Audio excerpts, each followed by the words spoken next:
Akashvani Mysuru.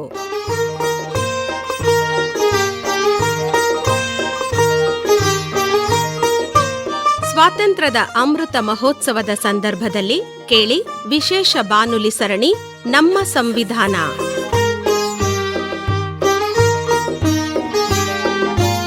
ಪರಿಚಯಿಸುತ್ತಾರೆ doctor Sudhakar Hosalli. ಭಾರತಕ್ಕೊಂದು ಸ್ವಂತ ಸಂವಿಧಾನ ರಚನೆಯಾಗಬೇಕು. ಆ ಕಾರಣಕ್ಕಾಗಿ ಸಂವಿಧಾನ ರಚನಾ ಸಭೆಯ ಅಗತ್ಯತೆ ಇದೆ ಎಂದು ಮೊಟ್ಟ ಮೊದಲ ಬಾರಿಗೆ 1934 ಇಸ್ವಿಯಲ್ಲಿ ಶ್ರೀ ಎಂ.ಎನ್. ರಾಯರವರು ಒತ್ತಾಯ ಮಾಡ್ತಾರೆ. ಅನಂತರ 1936 ಲಕ್ನೋ ಅಧಿವೇಶನದಲ್ಲಿ ಕಾಂಗ್ರೆಸ್ ಈ ಬೇಡಿಕೆಯನ್ನ ಮತ್ತೊಮ್ಮೆ ಪುನರುಚ್ಚಾರಣೆ ಮಾಡುತ್ತೆ. ಅಂತಿಮವಾಗಿ 1946 ಮೇ 16 ಕ್ಯಾಬಿನೆಟ್ ಮಿಷನ್ ಆಯೋಗದ ಸಲಹೆ ಮೇರೆಗೆ ಸಂವಿಧಾನ ರಚನಾ ಸಭೆಯು ಅಸ್ತಿತ್ವಕ್ಕೆ ಬರುತ್ತದೆ. ಇದು ಪ್ರಾಂತೀಯ ಶಾಸನ ಸಭೆಗಳಿಂದ ಏಕಮತ ವರ್ಗಾವಣೆಯ ಮುಖಾಂತರ ಅಸ್ತಿತ್ವಕ್ಕೆ ಬಂದಿತ್ತು. ಇದರಲ್ಲಿ ಒಟ್ಟು 389 ಸದಸ್ಯರಿದ್ದು 292 ಸದಸ್ಯರು ಪ್ರಾಂತ್ಯಗಳಿಂದಲೂ, 93 ಸದಸ್ಯರು ಪ್ರಿನ್ಸ್ಲಿ ಸ್ಟೇಟ್ಲಿಂದಲೂ ಹಾಗೂ 4 ಸದಸ್ಯರು ಚೀಫ್ ಕಮಿಷನರ್ ಪ್ರಾಂತ್ಯಗಳಿಂದ ಆಯ್ಕೆಯಾದರು. ಅವುಗಳು ದೆಹಲಿ, ಅಜ್ಮೀರ್, ಮಿರಾದಾರ್, ಕೂರ್ಗ್ ಮತ್ತು ಬ್ರಿಟಿಷ್ ಬಲೂಚಿಸ್ತಾನ. ಭಾರತ ಮತ್ತು ಪಾಕಿಸ್ತಾನ ಇಬ್ಬಾಗವಾದ ಮೇಲೆ ಸಂವಿಧಾನ ರಚನಾ ಸಭೆಯ ಸದಸ್ಯರ ಸಂಖ್ಯೆ 389ರಿಂದ 299ಕ್ಕೆ ಕುಸಿಯಿತು. ಸಂವಿಧಾನ ರಚನಾ ಸಭೆಯು 1946 ಡಿಸೆಂಬರ್ 9 ತನ್ನ ಮೊದಲ ಸಭೆ ಸೇರುವ ಮುಖಾಂತರ ಸಂವಿಧಾನ ರಚನೆಯ ಕಾರ್ಯವನ್ನು ಅಧಿಕೃತವಾಗಿ ಪ್ರಾರಂಭಿಸಿತು. ಅಂದು ತಾತ್ಕಾಲಿಕ ಅಧ್ಯಕ್ಷರನ್ನಾಗಿ ಸಚ್ಚಿದಾನಂದ ಸಿನ್ಹಾ ಅವರನ್ನ ಆಯ್ಕೆ ಮಾಡಲಾಯಿತು.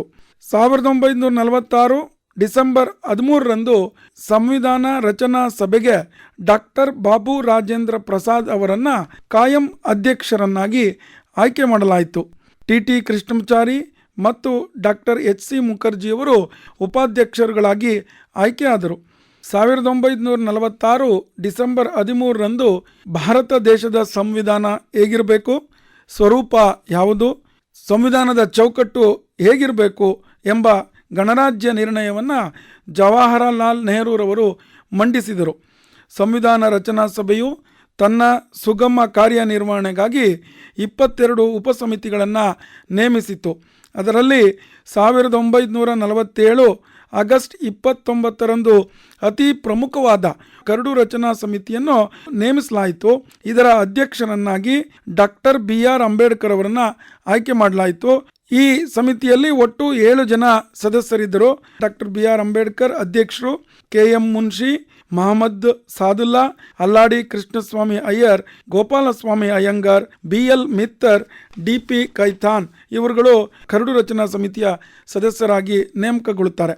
ಸಂವಿಧಾನ ರಚನಾ ಸಭೆಯು ತನ್ನ ಕಾರ್ಯನಿರ್ವಹಣೆಗಾಗಿ ಒಟ್ಟು 2 ವರ್ಷ 11 ತಿಂಗಳು 18 ದಿವಸಗಳ ಕಾಲ ಕಾರ್ಯವನ್ನು ನಿರ್ವಹಿಸುತ್ತದೆ. ಜಗತ್ತಿನಲ್ಲಿ ಶ್ರೀ ಸಾಮಾನ್ಯನಿಂದ ಪ್ರಾರಂಭಿಸಿ ದೇಶದ ರಾಷ್ಟ್ರಪತಿಯವರೆಗೂ ನಿಯಮ ಮಾಡಿದ ಏಕೈಕ ಸಂವಿಧಾನವೆಂಬ ಖ್ಯಾತಿಗೆ ಭಾರತ ಸಂವಿಧಾನ ಪಾತ್ರವಾಗಿದೆ. 1949 ನವೆಂಬರ್ 26 ಸಂವಿಧಾನ ರಚನಾ ಸಭೆಯು ಭಾರತ ದೇಶಕ್ಕೆ ಇದನ್ನು ಅರ್ಪಿಸುತ್ತೆ. ಅದರೊಳಗೆ 395 ವಿಧಿಗಳು, 22 ಭಾಗಗಳು, 8 ಅನುಸೂಚಿ ಒಳಗೊಂಡಿರ್ತವೆ. ಪ್ರಸ್ತುತ 452 ವಿಧಿಗಳು, 12 ಅನುಸೂಚಿಗಳು, 24 ಭಾಗಗಳು ಸಂವಿಧಾನ ರಚನಾ ಸಭೆಯಲ್ಲಿವೆ. ನಮ್ಮ ಸಂವಿಧಾನವನ್ನು ಜಗತ್ತಿನ ಬೃಹತ್ ಸಂವಿಧಾನ ಎಂದು ಗುರುತಿಸಲಾಗಿದೆ. ಸದಸ್ಯರ ಅಲಭ್ಯತೆ ಮತ್ತು ಅನಾನುಕೂಲದ ಕಾರಣಕ್ಕಾಗಿ ಹೆಚ್ಚಿನ ಹೊಣೆಗಾರಿಕೆಯನ್ನು ತನ್ನ ಹೆಗಲಿಗೇರಿಸಿಕೊಂಡು ಕಾರ್ಯನಿರ್ವಹಿಸಿದ ಬಾಬಾ ಸಾಹೇಬ್ ಅಂಬೇಡ್ಕರ್ ಅವರನ್ನ ಸಂವಿಧಾನ ಶಿಲ್ಪಿ ಎಂದು ಕರೆಯಲಾಗಿದೆ.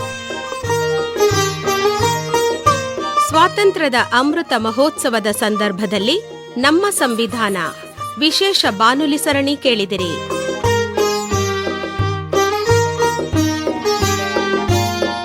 ಪರಿಚಯಿಸಿದವರು ಡಾಕ್ಟರ್ ಸುಧಾಕರ ಹೊಸಳ್ಳಿ.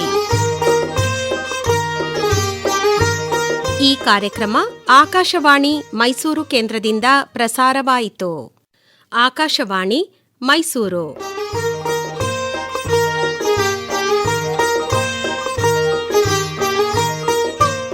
ಸ್ವಾತಂತ್ರ್ಯದ ಅಮೃತ ಮಹೋತ್ಸವದ ಸಂದರ್ಭದಲ್ಲಿ ಕೇಳಿ ವಿಶೇಷ ಬಾನುಲಿ ಸರಣಿ ನಮ್ಮ ಸಂವಿಧಾನ.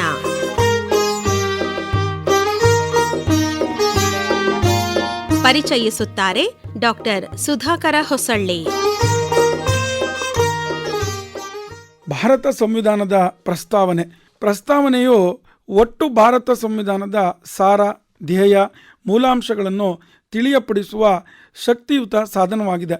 1946ರಲ್ಲಿ ನೆಹರೂರವರು ಮಂಡಿಸಿದ ಧ್ಯೇಯಗಳ ನಿರ್ಣಯದ ಅನುಸಾರವೇ ಸಂವಿಧಾನವು ಪ್ರಸ್ತಾವನೆಯನ್ನು ಅಂಗೀಕರಿಸಿಕೊಂಡಿದೆ.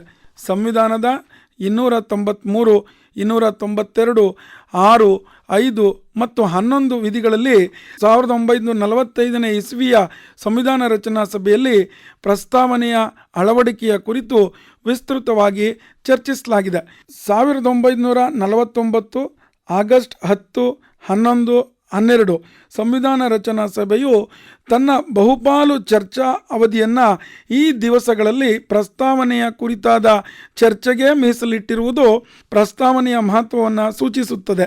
ಭಾರತದ ಪ್ರಸ್ತಾವನೆಯು ಭಾರತೀಯ ಪ್ರಜೆಗಳಾದ ನಾವು ಭಾರತವನ್ನು ಒಂದು ಸಾರ್ವಭೌಮ, ಸಮಾಜವಾದಿ, ಜಾತ್ಯತೀತ, ಪ್ರಜಾಸತ್ತಾತ್ಮಕ ಗಣರಾಜ್ಯವನ್ನಾಗಿ ರೂಪಿಸಲು ಮತ್ತು ಎಲ್ಲ ಪ್ರಜೆಗಳಿಗೂ ಸಾಮಾಜಿಕ, ಆರ್ಥಿಕ, ರಾಜಕೀಯ, ನ್ಯಾಯ, ವಿಚಾರ, ಅಭಿವ್ಯಕ್ತಿ, ನಂಬಿಕೆ, ಧರ್ಮ ಮತ್ತು ಉಪಾಸನಾ ಸ್ವಾತಂತ್ರ್ಯ, ಸ್ಥಾನಮಾನ ಮತ್ತು ಅವಕಾಶಗಳ ಸಮಾನತೆ ಎಲ್ಲರಿಗೂ ದೊರೆಯುವಂತೆ ಮಾಡುವುದಕ್ಕಾಗಿ ವ್ಯಕ್ತಿಗೌರವ ಮತ್ತು ರಾಷ್ಟ್ರದ ಏಕತೆ ಹಾಗೂ ಸಮಗ್ರತೆಯನ್ನು ರಕ್ಷಿಸಿ ಹಾಗೂ ಭ್ರಾತೃತ್ವ ಭಾವನೆಯನ್ನು ಎಲ್ಲರಲ್ಲೂ ವೃದ್ಧಿಗೊಳಿಸಿಕೊಳ್ಳುವುದಕ್ಕಾಗಿ ದೃಢ ಸಂಕಲ್ಪ ಮಾಡಿ ನಮ್ಮ ಸಂವಿಧಾನ ರಚನಾ ಸಭೆ 1949 ನವೆಂಬರ್ 26ರಂದು ಸಂವಿಧಾನವನ್ನು ಶಾಸನಾತ್ಮಕವಾಗಿ ಅಂಗೀಕರಿಸಿದೆ. ಪ್ರಸ್ತಾವನೆಯು ಕಾನೂನಿನ ಮುಖಾಂತರ ಭಾರತೀಯ ಪ್ರಜೆಗಳಿಗೆ ಕೊಡಮಾಡಬಹುದಾದ ಅವಕಾಶಗಳು ಮತ್ತು ಹಕ್ಕುಗಳ ಕುರಿತಾದ ಖಾತರಿಯನ್ನು ನೀಡುತ್ತದೆ. ಶ್ರೀಮತಿ ಇಂದಿರಾ ಗಾಂಧಿಯವರು ಈ ದೇಶದ ಪ್ರಧಾನಮಂತ್ರಿಗಳಾಗಿದ್ದ ಸಂದರ್ಭ 1976ರಲ್ಲಿ ತುರ್ತು ಪರಿಸ್ಥಿತಿ ಜಾರಿಯಲ್ಲಿದ್ದ ವೇಳೆ 42ನೇ ತಿದ್ದುಪಡಿಯನ್ನು ಸಂವಿಧಾನಕ್ಕೆ ತಂದು ಈ ತಿದ್ದುಪಡಿಯ ಮುಖೇನ ಮೂಲ ಪೀಠಿಕಾ ಭಾಗಕ್ಕೆ ಜಾತ್ಯತೀತತೆ ಮತ್ತು ಸಮಾಜವಾದಿ ಎಂಬ ಪದಗಳನ್ನು ಸೇರ್ಪಡೆ ಮಾಡಲಾಯಿತು. ಪ್ರಸ್ತಾವನೆಯ ಕುರಿತು ಸರ್ವೋಚ್ಚ ನ್ಯಾಯಾಲಯ ಮತ್ತು ಉಚ್ಚ ನ್ಯಾಯಾಲಯಗಳಲ್ಲಿ ಅನೇಕ ಪ್ರಕರಣಗಳ ಸಂದರ್ಭ ಪ್ರಸ್ತಾವನೆಯ ಬಗೆಗೆ ವ್ಯಾಖ್ಯಾನ ನೀಡಲಾಗಿದೆ. ಬೇರುಬಾರಿ ವರ್ಸಸ್ ಪಂಜಾಬ್ ಪ್ರಕರಣದಲ್ಲಿ ಸರ್ವೋಚ್ಚ ನ್ಯಾಯಾಲಯವು ಪ್ರಸ್ತಾವನೆ ಸಂವಿಧಾನದ ಭಾಗವಲ್ಲ ಎಂಬ ತೀರ್ಪನ್ನು ನೀಡಿತ್ತು. ಮುಂದುವರೆದು 1973ರ ಕೇಶವಾನಂದ ಭಾರತಿ ವರ್ಸಸ್ ಕೇರಳ ಸರ್ಕಾರದ ಪ್ರಕರಣದಲ್ಲಿ ಪುನಃ ಸರ್ವೋಚ್ಚ ನ್ಯಾಯಾಲಯವು ಪ್ರಸ್ತಾವನೆಯು ಸಂವಿಧಾನದ ಅತ್ಯಂತ ಪ್ರಮುಖ ಭಾಗವೆಂದು ತೀರ್ಪು ನೀಡಿದೆ. ಜಯ ಹೇ ಭಾರತ ಭಾಗ್ಯ ವಿಧಾತ, ಜಯ ಹೇ ಸಂವಿಧಾನ ಪಿತಾ, ಪ್ರಬುದ್ಧ ಭಾರತ ನಿವಾಸಿಸುತ್ತ ಬಯಸಿದೆ ಎಲ್ಲ ಜನಹಿತ. ಜಯ ಹೇ ಜಯ ಹೇ ಜಯ ಜಯ ಜಯ ಜಯ ಹೇ ಜಯ ಹೇ ಜಯ ಹೇ ಅಂಬೇಡ್ಕರ ಜಯ ಹೇ ಅಂಬೇಡ್ಕರ ಜಯ ಹೇ.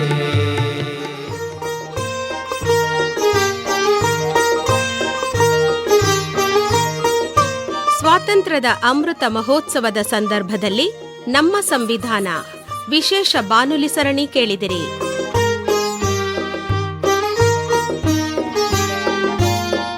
ಪರಿಚಯಿಸಿದವರು ಡಾಕ್ಟರ್ ಸುಧಾಕರ ಹೊಸಳ್ಳಿ. ಈ ಕಾರ್ಯಕ್ರಮ ಆಕಾಶವಾಣಿ ಮೈಸೂರು ಕೇಂದ್ರದಿಂದ ಪ್ರಸಾರವಾಯಿತು. ಆಕಾಶವಾಣಿ ಮೈಸೂರು.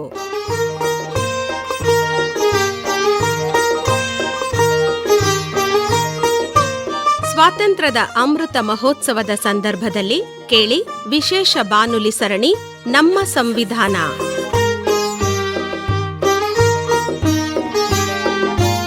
ಪರಿಚಯಿಸುತ್ತಾರೆ ಡಾಕ್ಟರ್ ಸುಧಾಕರ ಹೊಸಳ್ಳಿ. ಮೂಲಭೂತ ಹಕ್ಕುಗಳು 1950 ಜನವರಿ 26ರಲ್ಲಿ ಜಾರಿಗೆ ಬಂದ ಭಾರತ ಸಂವಿಧಾನವು ತನ್ನ ಪ್ರಜೆಗಳಿಗೆ ಒಟ್ಟು 7 ಮೂಲಭೂತ ಹಕ್ಕುಗಳನ್ನು ನೀಡಿತ್ತು. ಸಂವಿಧಾನ ರಚನಾ ಸಭೆಯಲ್ಲಿ ಮೂಲಭೂತ ಹಕ್ಕುಗಳ ಉಪಸಮಿತಿಯ ಅಧ್ಯಕ್ಷರಾಗಿ ಸರ್ದಾರ್ ವಲ್ಲಭಭಾಯಿ ಪಟೇಲ್ ರವರು ಕಾರ್ಯನಿರ್ವಹಿಸಿದ್ದರು. 44ನೇ ತಿದ್ದುಪಡಿಯ ಮುಖಾಂತರ ಸರ್ಕಾರವು 1978ರಲ್ಲಿ ಆಸ್ತಿಯ ಹಕ್ಕನ್ನು ಮೂಲಭೂತ ಹಕ್ಕುಗಳ ಪಟ್ಟಿಯಿಂದ ತೆಗೆದುಹಾಕಿತು. ಮೂಲಭೂತ ಹಕ್ಕುಗಳ ರಕ್ಷಣೆಗಾಗಿ ಸಂವಿಧಾನದ 32ನೇ ವಿಧಿ ಮತ್ತು 226ನೇ ವಿಧಿಗಳ ಅನ್ವಯ ಸರ್ವೋಚ್ಚ ನ್ಯಾಯಾಲಯ ಮತ್ತು ಉಚ್ಚ ನ್ಯಾಯಾಲಯಗಳಲ್ಲಿ 5 ಬಗೆಯ ರಿಟ್ಗಳನ್ನು ಸಲ್ಲಿಸಬಹುದಾಗಿದೆ. ಭಾರತ ಸಂವಿಧಾನದ 6 ಮೂಲಭೂತ ಹಕ್ಕುಗಳು ಈ ರೀತಿ ಇವೆ. ಸಮಾನತೆಯ ಹಕ್ಕು 14ರಿಂದ 18ನೇ ವಿಧಿ, ಸ್ವಾತಂತ್ರ್ಯದ ಹಕ್ಕು 19ರಿಂದ 22ನೇ ವಿಧಿ, ಶೋಷಣೆಯ ವಿರುದ್ಧದ ಹಕ್ಕು 23ರಿಂದ 24ನೇ ವಿಧಿ, ಧಾರ್ಮಿಕ ಸ್ವಾತಂತ್ರ್ಯದ ಹಕ್ಕು 25ರಿಂದ 28ನೇ ವಿಧಿ, ಸಾಂಸ್ಕೃತಿಕ ಮತ್ತು ಶೈಕ್ಷಣಿಕ ಹಕ್ಕುಗಳು 29, 30ನೇ ವಿಧಿ ತಿಳಿಸ್ತವೆ. ಸಾಂವಿಧಾನಿಕ ಪರಿಹಾರದ ಹಕ್ಕನ್ನು 32ರಿಂದ 35ನೇ ವಿಧಿಯವರೆಗೆ ತಿಳಿಸಲಾಗಿದೆ. ಸಮಾನತೆಯ ಹಕ್ಕಿನ ಸಾರ 14ನೇ ವಿಧಿ ಕಾನೂನಿನ ಮುಂದೆ ಎಲ್ಲರೂ ಸಮಾನರು ಎಂದು ತಿಳಿಸುತ್ತದೆ. 15ನೇ ವಿಧಿ ತಾರತಮ್ಯವನ್ನು ನಿಷೇಧ, ರಾಜ್ಯ, ಜಾತಿ, ಲಿಂಗ, ಭಾಷೆ, ಹುಟ್ಟಿದ ಸ್ಥಳದ ಆಧಾರದ ಮೇಲೆ ಯಾರ ನಡುವೆಯೂ ತಾರತಮ್ಯ ಮಾಡುವಂತಿಲ್ಲ. 16ನೇ ವಿಧಿ ಸಾರ್ವಜನಿಕ ಹುದ್ದೆ ಪಡೆಯಲು ಎಲ್ಲರಿಗೂ ಸಮಾನ ಅವಕಾಶ ನೀಡಬೇಕೆಂದು ತಿಳಿಸುತ್ತದೆ. 17ನೇ ವಿಧಿಯಲ್ಲಿ ಅಸ್ಪೃಶ್ಯತೆಯ ಆಚರಣೆಯನ್ನು ನಿಷೇಧಿಸಲಾಗಿದೆ. 18ನೇ ವಿಧಿಯಲ್ಲಿ ಬಿರುದು ಬಾವಲಿಗಳನ್ನು ರದ್ದುಪಡಿಸಲಾಗಿದೆ, ಮಿಲಿಟರಿ ಮತ್ತು ಸರ್ಕಾರಿ ಬಿರುದುಗಳನ್ನು ಹೊರತುಪಡಿಸಿ. ಸ್ವಾತಂತ್ರ್ಯದ ಹಕ್ಕು 19ರಿಂದ 22ನೇ ವಿಧಿಗಳು ತಿಳಿಯಪಡಿಸುತ್ತವೆ. 19ನೇ ವಿಧಿಯು 6 ಮೂಲಭೂತ ಸ್ವಾತಂತ್ರ್ಯಗಳನ್ನು ಪ್ರಜೆಗಳಿಗೆ ನೀಡಿದೆ.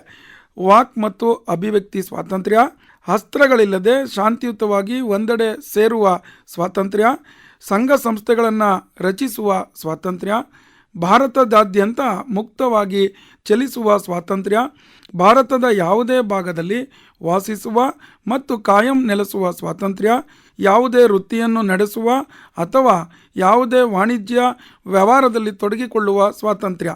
3 ಶೋಷಣೆಯ ವಿರುದ್ಧದ ಹಕ್ಕು 23ರಿಂದ 24ನೇ ವಿಧಿಗಳು ತಿಳಿಯಪಡಿಸುತ್ತವೆ.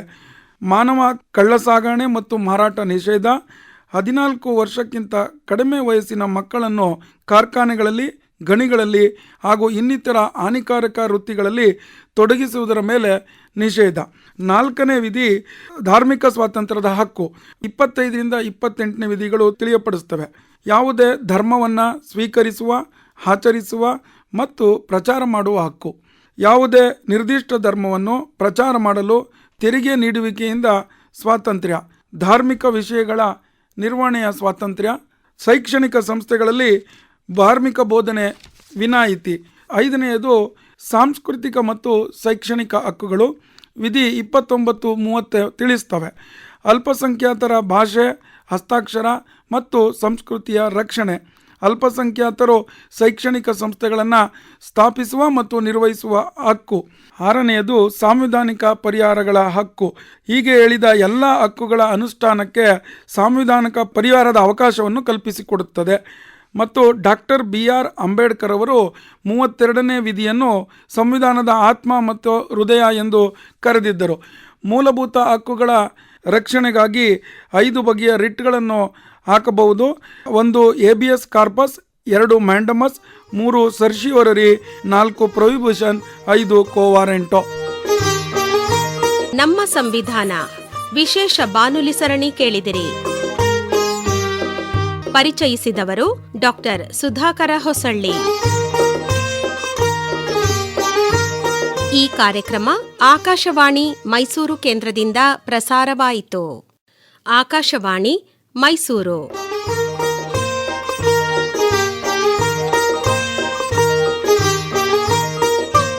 ಸ್ವಾತಂತ್ರ್ಯದ ಅಮೃತ ಮಹೋತ್ಸವದ ಸಂದರ್ಭದಲ್ಲಿ ಕೇಳಿ ವಿಶೇಷ ಬಾನುಲಿ ಸರಣಿ ನಮ್ಮ ಸಂವಿಧಾನ.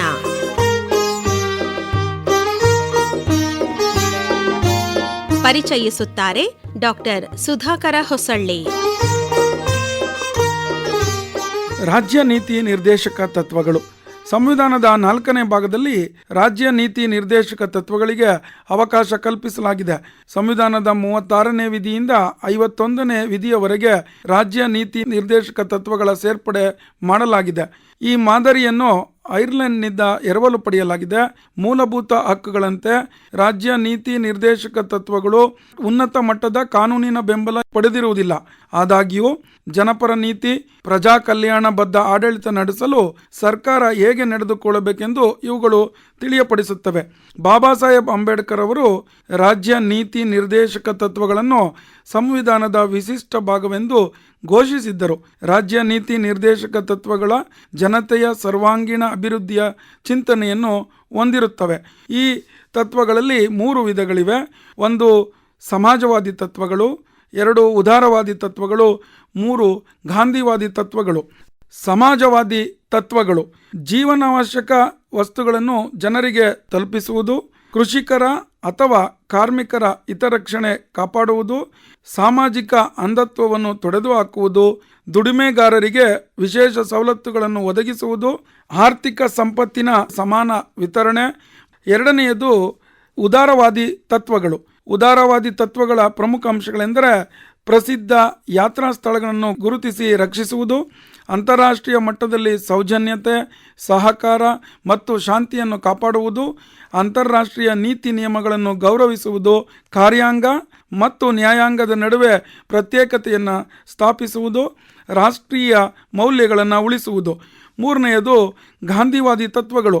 ಗಾಂಧಿ ತತ್ವಗಳ ಮುಖ್ಯ ಅಂಶಗಳು ಪಾನ ನಿರೋಧದ ಜಾರಿ, ಗುಡಿ ಕೈಗಾರಿಕೆಗಳ ಅನುಷ್ಠಾನ, ಗೋ ಹತ್ಯೆಯನ್ನು ನಿರ್ಬಂಧಿಸುವುದು, ತಾಂತ್ರಿಕ ಬೇಸಾಯದ ಅನುಷ್ಠಾನ, ಗ್ರಾಮ ಮೂಲಾಂಶಗಳು, ಗ್ರಾಮ ಪಂಚಾಯಿತಿಗಳ ಸ್ಥಾಪನೆ, ಪ್ರಜೆಗಳ ಕಲ್ಯಾಣ, ಸಮಾನತೆಯ ಸೃಷ್ಟಿ, ಆರ್ಥಿಕ ಸಮಾನತೆ, ಸಮಾನ ಕೆಲಸಕ್ಕೆ ಸಮಾನ ವೇತನ ನೀಡುವುದು, ಮಹಿಳೆಯರು ಮತ್ತು ಮಕ್ಕಳಿಗೂ ವಿಶೇಷ ಸೌಲಭ್ಯ ಕಲ್ಪಿಸುವುದು, ವೃದ್ಧರಿಗೆ ಮತ್ತು ಅಂಗವಿಕಲರಿಗೆ ಸಹಾಯ ಹಸ್ತ ನೀಡುವುದು, ಏಕರೀತಿಯ ಸಿವಿಲ್ ಕೋಡನ್ನು ಜಾರಿಗೆ ತರುವುದು, ಪರಿಶಿಷ್ಟ ಮತ್ತು ಹಿಂದುಳಿದವರಿಗೆ ಶೈಕ್ಷಣಿಕ ಸೌಲಭ್ಯಗಳನ್ನು ಒದಗಿಸುವುದು.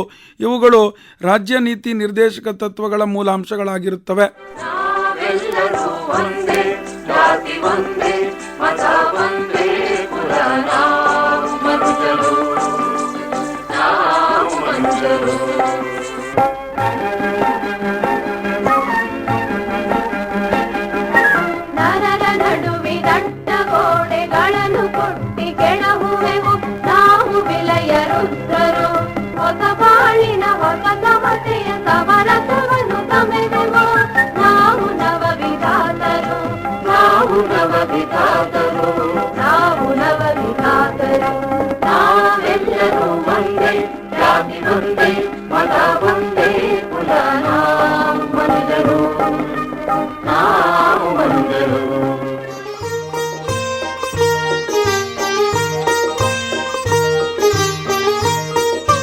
ಸ್ವಾತಂತ್ರ್ಯದ ಅಮೃತ ಮಹೋತ್ಸವದ ಸಂದರ್ಭದಲ್ಲಿ ನಮ್ಮ ಸಂವಿಧಾನ ವಿಶೇಷ ಬಾನುಲಿ ಸರಣಿ ಕೇಳಿದಿರಿ.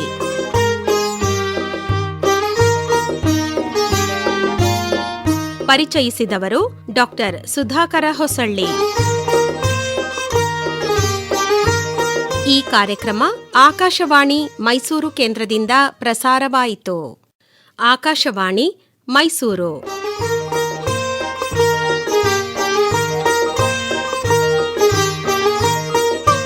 ಸ್ವಾತಂತ್ರ್ಯದ ಅಮೃತ ಮಹೋತ್ಸವದ ಸಂದರ್ಭದಲ್ಲಿ ಕೇಳಿ ವಿಶೇಷ ಬಾನುಲಿ ಸರಣಿ ನಮ್ಮ ಸಂವಿಧಾನ.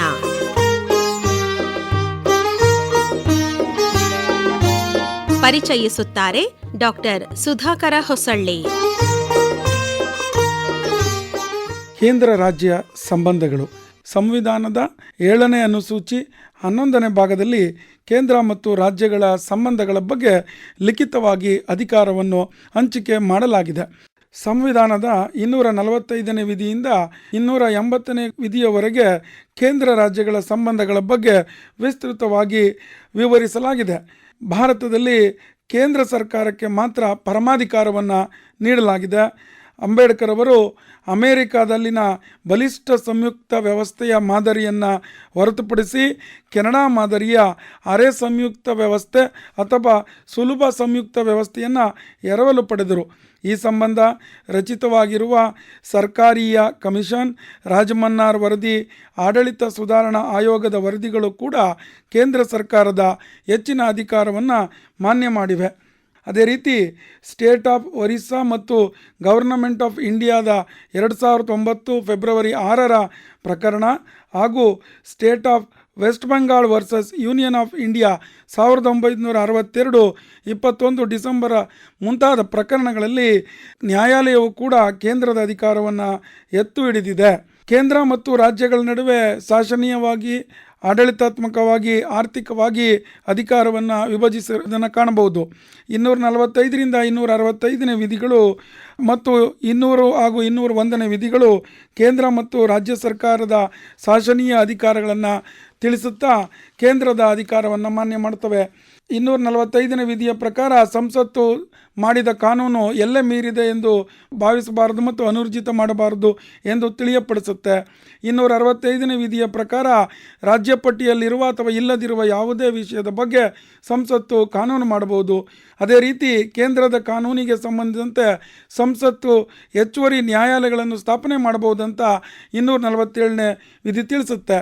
249ನೇ ವಿಧಿಯ ಅನ್ವಯ ರಾಜ್ಯಸಭೆಯು ತನ್ನ 3/2 ಬಹುಮತದ ಆಧಾರದ ಮೇಲೆ ರಾಷ್ಟ್ರದ ಹಿತದೃಷ್ಟಿಯಿಂದ ರಾಜ್ಯ ಪಟ್ಟಿಯಲ್ಲಿರುವ ಯಾವುದೇ ವಿಷಯದ ಬಗ್ಗೆ ಕಾನೂನು ಮಾಡಬಹುದೆಂದು ಸಂಸತ್ತಿಗೆ ಶಿಫಾರಸು ಮಾಡುವ ಅಧಿಕಾರವನ್ನು ಹೊಂದಿದೆ.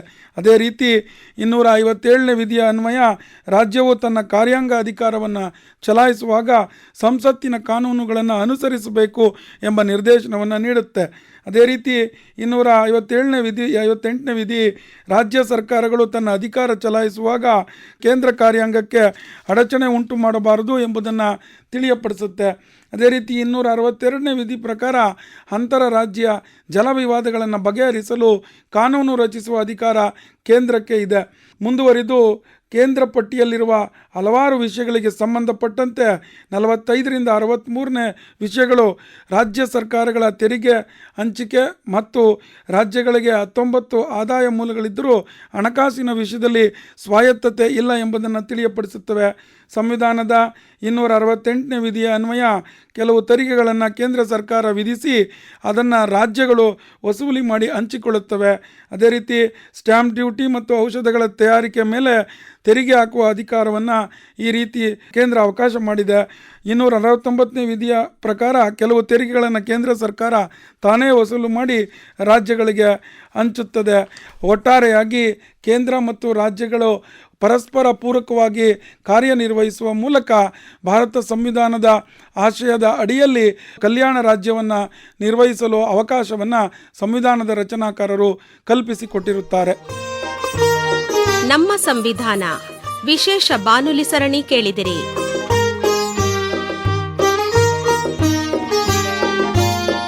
ಪರಿಚಯಿಸಿದವರು ಡಾಕ್ಟರ್ ಸುಧಾಕರ ಹೊಸಳ್ಳಿ. ಈ ಕಾರ್ಯಕ್ರಮ ಆಕಾಶವಾಣಿ ಮೈಸೂರು ಕೇಂದ್ರದಿಂದ ಪ್ರಸಾರವಾಯಿತು. ಆಕಾಶವಾಣಿ ಮೈಸೂರು.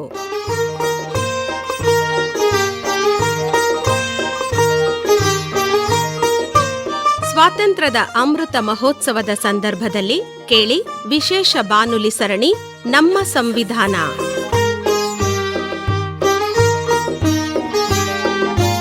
ಪರಿಚಯಿಸುತ್ತಾರೆ ಡಾಕ್ಟರ್ ಸುಧಾಕರ ಹೊಸಳ್ಳಿ. ನಮ್ಮ ಸಂವಿಧಾನ ಮೂಲಭೂತ ಹಕ್ಕುಗಳನ್ನು ನೀಡಿದೆ.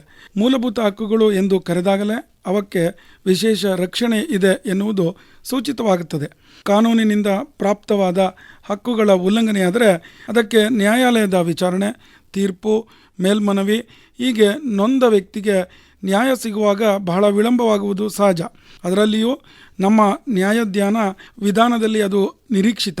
ಆದರೆ ಮೂಲಭೂತ ಹಕ್ಕುಗಳ ಉಲ್ಲಂಘನೆಯಾದಲ್ಲಿ ಅದಕ್ಕೆ ರಿಟ್ಗಳ ರೂಪದ ರಕ್ಷಣೆಯನ್ನು ಸಂವಿಧಾನ ನೀಡಿದೆ. ಹೇಬಿಯಸ್ ಕಾರ್ಪಸ್ ಎನ್ನುವ ರಿಟ್ ಮನುಷ್ಯನ ಬದುಕುವ ಹಕ್ಕನ್ನು ಎತ್ತಿ ಹಿಡಿಯುತ್ತದೆ.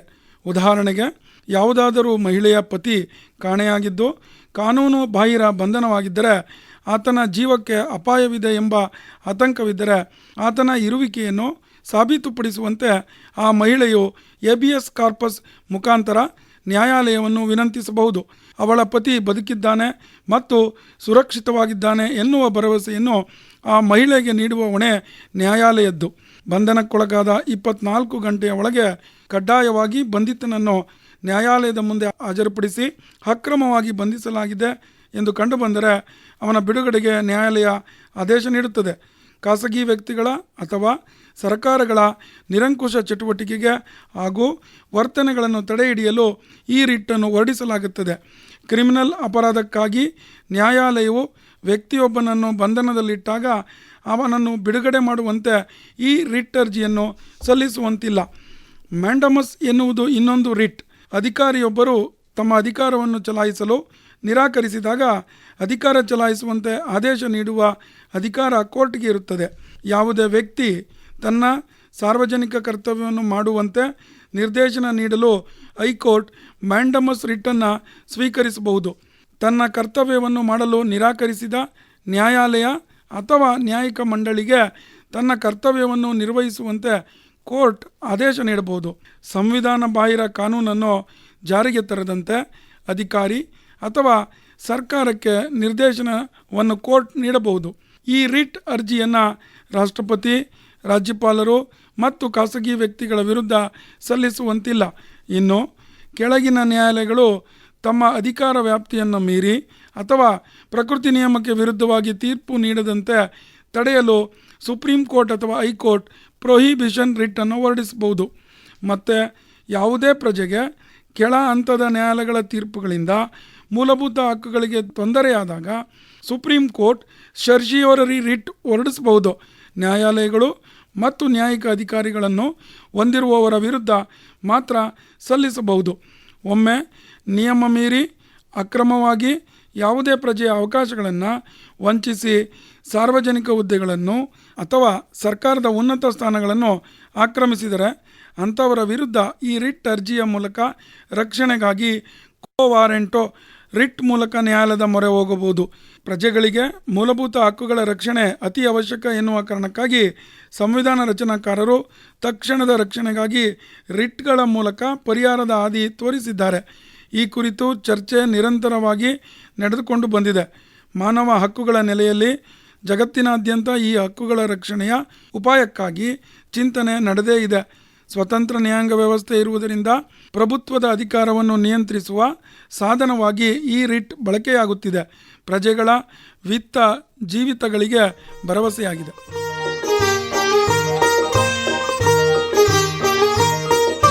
ಸ್ವಾತಂತ್ರ್ಯದ ಅಮೃತ ಮಹೋತ್ಸವದ ಸಂದರ್ಭದಲ್ಲಿ ನಮ್ಮ ಸಂವಿಧಾನ ವಿಶೇಷ ಬಾನುಲಿ ಸರಣಿ ಕೇಳಿದಿರಿ.